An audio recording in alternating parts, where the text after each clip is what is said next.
ಕಾಂಗ್ರೆಸ್ ಪಕ್ಷದ ಹಾಲಿ ಶಾಸಕರಾದ ಕೆ ರಮೇಶ್ ಕುಮಾರ್ ಅವರ ಪಟ್ಟಣದಲ್ಲಿ 132ನೇ ಡಾಕ್ಟರ್ ಬಿಆರ್ ಅಂಬೇಡ್ಕರ್ ಅವರ ಜಯಂತ್ಯೋತ್ಸವ ಪ್ರಮುಖ ಬೀದಿಗಳಲ್ಲಿ ಮೆರವಣಿಗೆ ಮುಖಾಂತರ ಅಂಬೇಡ್ಕರ್ ಅವರ ಪುತ್ಥಳಿಗೆ ಮಾಲಾರ್ಪಣೆ ಮಾಡಿ ನಮಸ್ಕರಿಸಿ ಅವರ ತತ್ವಗಳು, ಅವರ ವಾಗ್ದಾನ, ಪ್ರಮಾಣ ವಚನ ಬಗ್ಗೆ ಹೇಳಿದರು.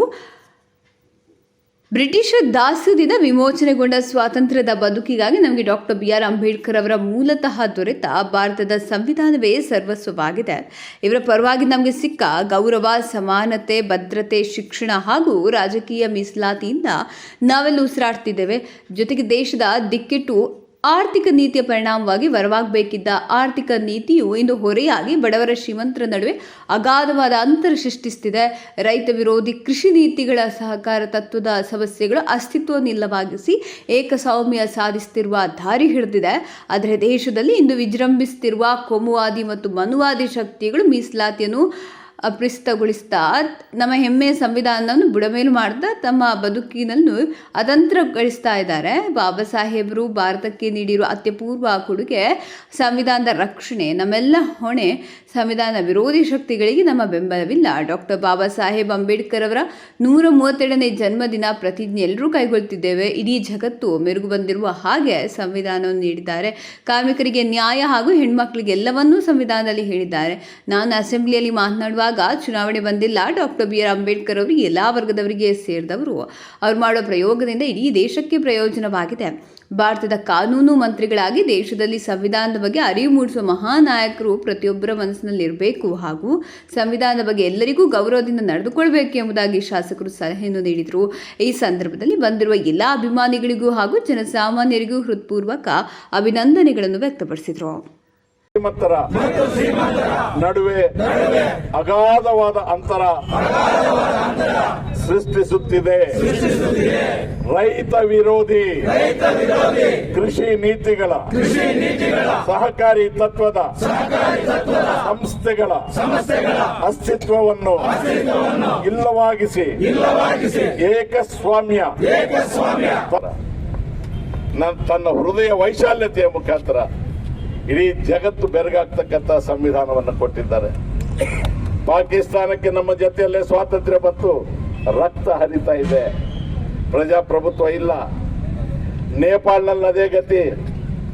ಶ್ರೀಲಂಕಾ ರಾಷ್ಟ್ರೀಕರಣಗೊಳಿಸಿ ಅಂತ ಹೇಳ್ತಾರೆ. ಕಾರ್ಮಿಕರಿಗೆ ನ್ಯಾಯ ಸಿಗಬೇಕಂತ ಹೇಳ್ತಾರೆ. ಹೆಣ್ಣು ಮಕ್ಕಳಿಗೆ ನ್ಯಾಯ ಸಿಗಬೇಕು ಅಂತ ಹೇಳ್ತಾರೆ. ಬಿಸಿಲು ಬಹಳ ಜಾಸ್ತಿ ಇದೆ. ಅಂಬೇಡ್ಕರ್ ಅವ್ರ ಬಗ್ಗೆ 24 ಗಂಟೆ ಬೇಕಂದ್ರೆ ನಿರಂತರವಾಗಿ ನಾನು ಮಾತನಾಡಬಲ್ಲೆ. ಅದು ಪ್ರಯೋಜನ ಇಲ್ಲ. ಬಹಳ ಜನ ಅಂದ್ಕೊಂಡಿರ್ಬೋದು ಎಲೆಕ್ಷನ್ ಬರ್ತಾ ಇದೆ, ಅದಕ್ಕೆ ರಮೇಶ್ ಕುಮಾರ್ ಮಾತಾಡ್ತಾ ಇದ್ದಾರೆ ಅಂತ. ನಾನು ಅಸೆಂಬ್ಲಿಯಲ್ಲಿ ಮಾತಾಡಿದ ದಿವಸ ಎಲೆಕ್ಷನ್ ಇರಲಿಲ್ಲ. ಬರೋ ಎಲೆಕ್ಷನ್ಗೂ ನಾನು ಅರ್ಜಿ ಹಾಕಿದರೆ 11ನೇ ಎಲೆಕ್ಷನ್. 10 ಎಲೆಕ್ಷನ್ ನಡೆಸಿದ್ದೇನೆ. ಸೋತು ನೋಡಿದ್ದೇನೆ, ಗೆದ್ದು ನೋಡಿದ್ದೇನೆ. ಗೆದ್ರೆ ಏನು ಕಿರೀಟ ಒಂದು ಕೊಡಬೇಕಾಗಿಲ್ಲ, ನೀನು ಅಸ್ಪೃಶ್ಯ, ನಿನ್ನನ್ನು ಎಲ್ಲಿಟ್ಟಿದೀವೋ ಅಲ್ಲೇ ಇರಬೇಕು ಅಂತ ಅವತ್ತು ಹೇಳಿದ್ರು. ಇವತ್ತು ಪುನಃ ಅಧಿಕಾರ ಹಿಡ್ಕೊಳ್ಳೋದಕ್ಕೆ ಹಿಂದೂ ಒಂದು ಅಂತಾರೆ. ಆವತ್ತು ಒಂದಲ್ಲದು ಇವತ್ತು ಒಂದು ಹೇಗಾಗುತ್ತೆ? ಈ ಒಂದು ಈಗ ಯಾಕೆ ಆಗ್ತಾ ಇದ್ದಾರೆ ಅಂದ್ರೆ, ಈ ದೇಶನ ಅವ್ರ ಕೈಗೆ ತಗೋಬೇಕು. 75 ವರ್ಷದ ಕೆಳಗೆ ಏನಿತ್ತು ಅದೇ ಬರಬೇಕು. ಕತ್ತಲಾದ್ರೆ ನೀವು ಹೊರಗೆ ಬರೋ ಹಂಗಿಲ್ಲ, ಊರು ಒಳಗಿರೋ ಹಂಗಿಲ್ಲ, ದೇವರನ್ನ ನೋಡೋ ಹಾಗಿಲ್ಲ. ಎಲ್ಲ ನಿಮ್ಮ ಮೈ ಮೇಲೆ ಹತ್ತಿ ಕೂತ್ಕೊಳ್ತಾರೆ, ನೀವು ಎಲ್ಲರೂ ಕೆಳಗಿರ್ಬೇಕು. ಅಂದ್ರೆ ಸಮಾನತೆ ಏನು ಕೊಟ್ಟಿದ್ದಾರೆ? ಸಮಾನತೆ ಎಲ್ಲಿಂದ ಕೊಟ್ರು? ಸಂವಿಧಾನದ ಮುಖೇನ. ಸಂವಿಧಾನದ ಮುಖೇನ ಸಮಾನತೆ ಹೇಗೆ ಕೊಟ್ರು? ಓಟಿನ ರೂಪದಲ್ಲಿ. ಆದರೆ ದೇಶದಲ್ಲಿ ಇಂದು ವಿಜೃಂಭಿಸುತ್ತಿರುವ ಕೋಮುವಾದಿ ಮತ್ತು ಮನುವಾದಿ ಶಕ್ತಿಗಳ ಮೀಸಲಾತಿಯನ್ನು ಅಪ್ರಸ್ತುತಗೊಳಿಸುತ್ತಾ ನಮ್ಮ ಹೆಮ್ಮೆಯ ಸಂವಿಧಾನವನ್ನು ಬುಡಮೇಲು ಮಾಡುತ್ತಾ ನಮ್ಮ ಬದುಕುಗಳನ್ನು ಅತಂತ್ರಗೊಳಿಸುತ್ತಿದ್ದಾರೆ. ಬಾಬಾ ಸಾಹೇಬರು ಭಾರತಕ್ಕೆ ನೀಡಿರುವ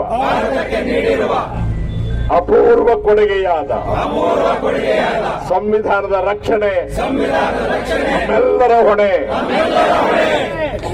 ಈ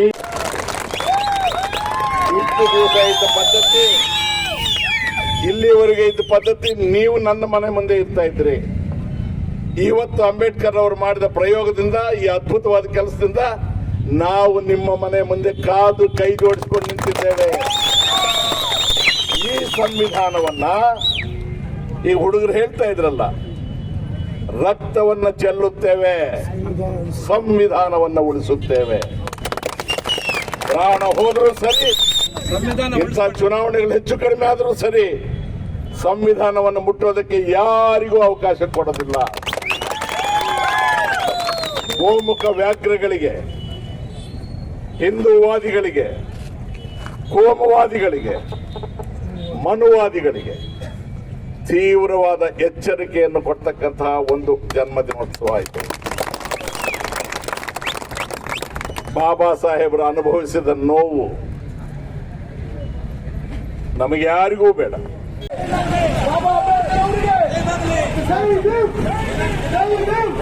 ಅಂಬೇಡ್ಕರ್ ಅವರಿಗೆ